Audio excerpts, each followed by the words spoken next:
ॐ तव कथामृतं तप्तजीवनं कविभिरीरितं कल्मषापहं श्रवणमङ्गलं श्रीमदाततं भुवि गृह्णन्ति ये भूरिदा जनाः।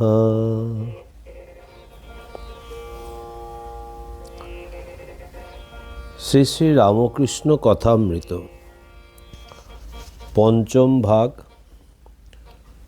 দ্বিতীয় খণ্ড, প্রথম পরিচ্ছেদ। দক্ষিণেশ্বরে কেদারের উৎসব। দক্ষিণেশ্বর মন্দিরে ঠাকুর শ্রীরামকৃষ্ণ কেদারাদি ভক্ত সঙ্গে কথা কহিতেছেন। আজ রবিবার, অমাবস্যা, 29শে শ্রাবণ, 1289, 13ই আগস্ট 1882 খ্রিস্টাব্দ, বেলা 5টা হইবে। শ্রীযুক্ত কেদার চাটুর্যে হালিশহরে বাটি সরকারি অ্যাকাউন্টেন্টের কাজ করতেন। অনেক দিন ঢাকায় ছিলেন। সে সময় শ্রীযুক্ত বিজয় গোস্বামী তাহার সহিত সর্বদা শ্রীরামকৃষ্ণের বিষয় আলাপ করিতেন। ঈশ্বরের কথা শুনিলেই তাহার চক্ষু অশ্রুপূর্ণ হইত। তিনি পূর্বে ব্রাহ্ম সমাজভুক্ত ছিলেন। ঠাকুর নিজের ঘরের দক্ষিণের বারান্দায় ভক্ত সঙ্গে বসিয়া আছেন।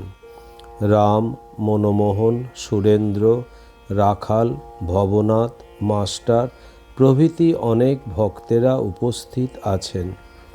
কেদার আজ উৎসব করিয়াছেন। সমস্ত দিন আনন্দে অতিবাহিত হইতেছে। রাম একটি ওস্তাদ আনিয়াছিলেন, তিনি গান গাহিয়াছেন। গানের সময় ঠাকুর সমাধিস্থ হইয়া ঘরের ছোট খাটটিতে বসিয়াছিলেন। মাস্টার ও অন্যান্য ভক্তেরা তাহার পাদমূলে বসিয়াছিলেন। ঠাকুর কথা কহিতে কহিতে সমাধি তত্ত্ব বুঝাইতেছেন। বলিতেছেন, সচ্চিদানন্দ লাভ হলে সমাধি হয়, তখন কর্ম ত্যাগ হয়ে যায়। আমি ওস্তাদের নাম করছি, এমন সময় ওস্তাদ এসে উপস্থিত। তখন আর তার নাম করবার কি প্রয়োজন? মৌমাছি ভন ভন করে কতক্ষণ, যতক্ষণ না ফুলে বসে। কিন্তু সাধকের পক্ষে কর্ম ত্যাগ করলে হবে না।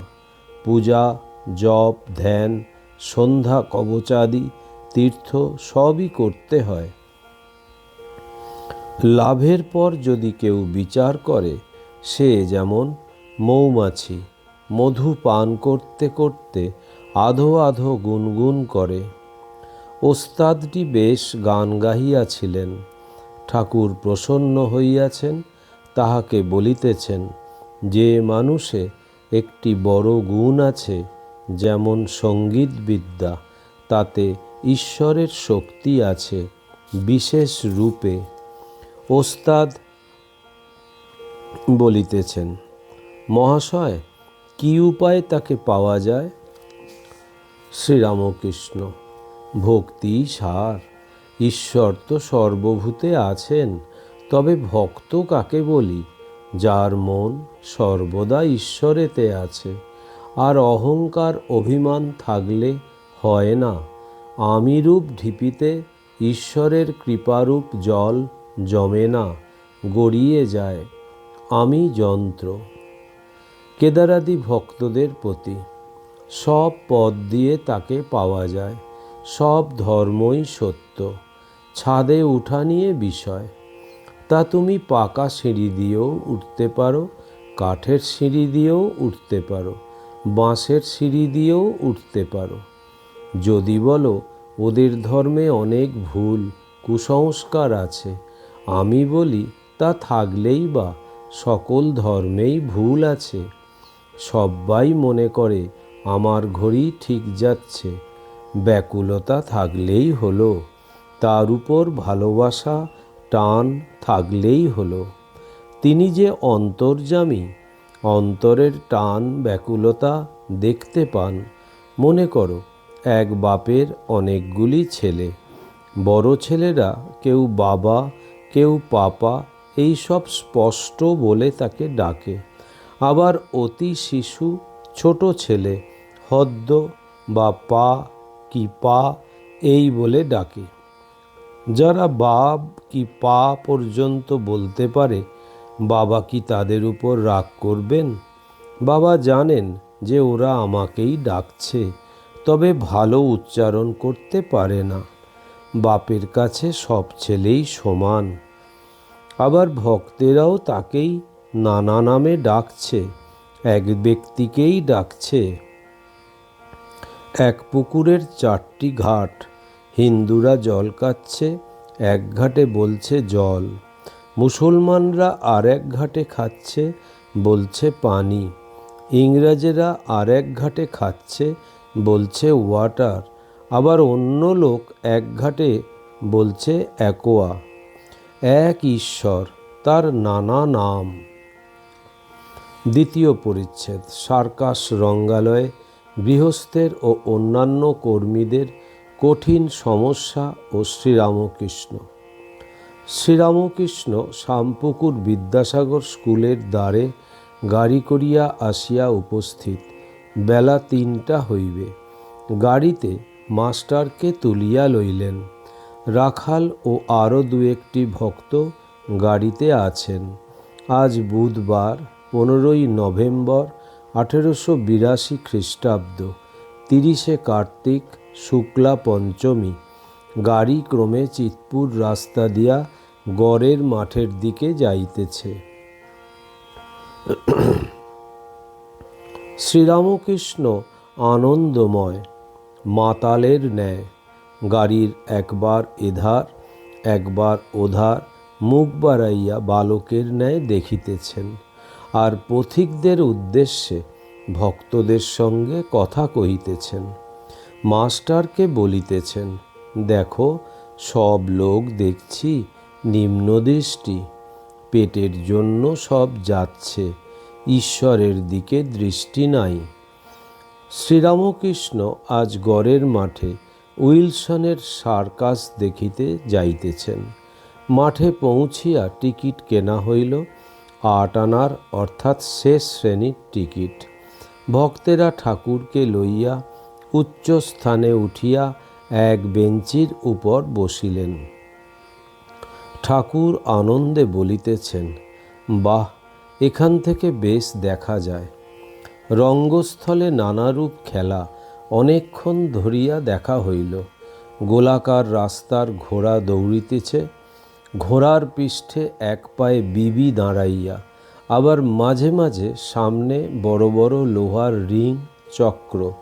রিংয়ের কাছে আসিয়া ঘোড়া যখন রিংয়ের নিচে দৌড়িতেছে, বিবি ঘোড়ার পৃষ্ঠ হইতে লম্ফ দিয়া রিংয়ের মধ্য দিয়া পুনরায় ঘোড়ার পৃষ্ঠে আবার এক পায়ে দাঁড়াইয়া ঘোড়া পুনঃ পুনঃ বনবন করিয়া ওই গোলাকার পথ দৌড়াইতে লাগিলেন।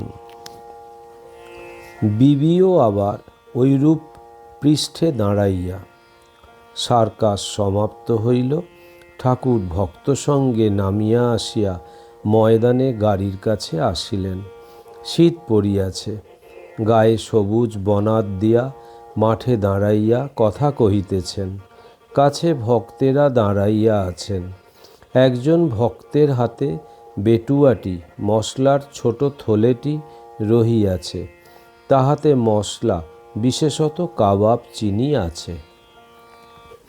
শ্রীরামকৃষ্ণ মাস্টারকে বলিতেছেন, দেখলে বিবি কেমন এক পায়ে ঘোড়ার উপর দাঁড়িয়ে আছে, আর ঘোড়া বনবন করে দৌড়চ্ছে।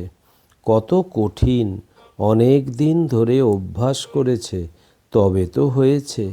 একটু অসাবধান হলেই হাত পা ভেঙে যাবে, আবার মৃত্যুও হতে পারে। সংসার করা ওইরূপ কঠিন। অনেক সাধন ভজন করলে ঈশ্বরের কৃপায় কেউ কেউ পেরেছে। অধিকাংশ লোক পারে না, সংসার করতে গিয়ে আরও বদ্ধ হয়ে যায়, আরও ডুবে যায়, মৃত্যু যন্ত্রণা হয়। কেউ কেউ যেমন জনকাদি অনেক তপস্যার বলে সংসার করেছিলেন, তাই সাধন ভজন খুব দরকার, তা না হলে সংসারে ঠিক থাকা যায় না। শ্রীরামকৃষ্ণ গাড়িতে উঠিলেন। গাড়ি বাগবাজারে বসুপাড়ায় বলরামের বাটির দ্বারে উপস্থিত হইল। ঠাকুর ভক্ত সঙ্গে দোতলার বৈঠকখানায় গিয়া বসিলেন। সন্ধ্যার বাতি জ্বালা হইয়াছে। ঠাকুর সার্কাসের গল্প করিতেছেন। অনেকগুলি ভক্ত সমবেত হইয়াছেন, তাহাদের সহিত ঈশ্বরীয় অনেক কথা হইতেছে। মুখে অনেক কথা, কিছুই নাই, কেবল ঈশ্বরীয় কথা। জাতিভেদ সম্বন্ধে কথা পড়িল। ঠাকুর বলিলেন, এক উপায়ে জাতিভেদ উঠে যেতে পারে। সে উপায় ভক্তি। ভক্তের জাত নাই। ভক্তি হলেই দেহ, মন, আত্মা সব শুদ্ধ হয়। গৌর নিতাই হরিনাম দিতে লাগলেন, আর আচণ্ডালে কোল দিলেন। ভক্তি না থাকলে ব্রাহ্মণ ব্রাহ্মণ নয়, ভক্তি থাকলে চণ্ডাল চণ্ডাল নয়। অস্পৃশ্য জাতি ভক্তি থাকলে শুদ্ধ পবিত্র হয়। শ্রীরামকৃষ্ণ সংসারী বদ্ধ জীবের কথা বলিতেছেন। তারা যেন গুটি পোকা, মনে করলে কেটে বেরিয়ে আসতে পারে, কিন্তু অনেক যত্ন করে গুটি তৈয়ার করেছে, ছেড়ে আসতে পারে না, তাতেই মৃত্যু হয়। আবার যেন ঘূর্ণির মধ্যে মাছ, যে পথে ঢুকেছে সেই পথ দিয়ে বেরিয়ে আসতে পারে, কিন্তু জলের মিষ্ট শব্দ আর অন্য অন্য মাছের সঙ্গে ক্রীড়া, তাই ভুলে থাকে, বেরিয়ে আসবার চেষ্টা করে না। ছেলেমেয়ের আধো আধো কথাবার্তা যেন জলকল্লোলের মধুর শব্দ। মাছ অর্থাৎ জীব, পরিবারবর্গ, তবে দু একটা দৌড়ে পালায়, তাদের বলে মুক্ত জীব। ঠাকুর গান গাহিতেছেন। এমনি মহামায়ার মায়া রেখেছ কি কুহক করে, ব্রহ্মা বিষ্ণু অচৈতন্য জীবে কি জানিতে পারে। বিল করে ঘূর্ণিপাতে মিন প্রবেশ করে তাতে, গতায়াতের পথ আছে তবু মিন পালাতে নারে। ঠাকুর আবার বলিতেছেন, জীব যেন ডাল, জাঁতার ভিতর পড়েছে, পিষে যাবে, তবে যে কটি ডাল খুঁটি ধরে থাকে তারা পিষে যায় না। তাই খুঁটি অর্থাৎ ঈশ্বরের শরণাগত হতে হয়। তাকে ডাকো, তার নাম করো, তবে মুক্তি। তা না হলে কালরূপ জাঁতায় পিষে যাবে। ঠাকুর আবার গান গাহিতেছেন। পড়িয়ে ভবসাগরে ডুবে মা তনুর তরি, মায়া ঝড় মোহ তুফান ক্রমে বারে গো শঙ্করী। একে মন মাঝি আনারি, তাহে ছজন গোয়ার দাড়ি, কুবাতাসে দিয়ে পারি, হাবুডুবু খেয়ে মরি।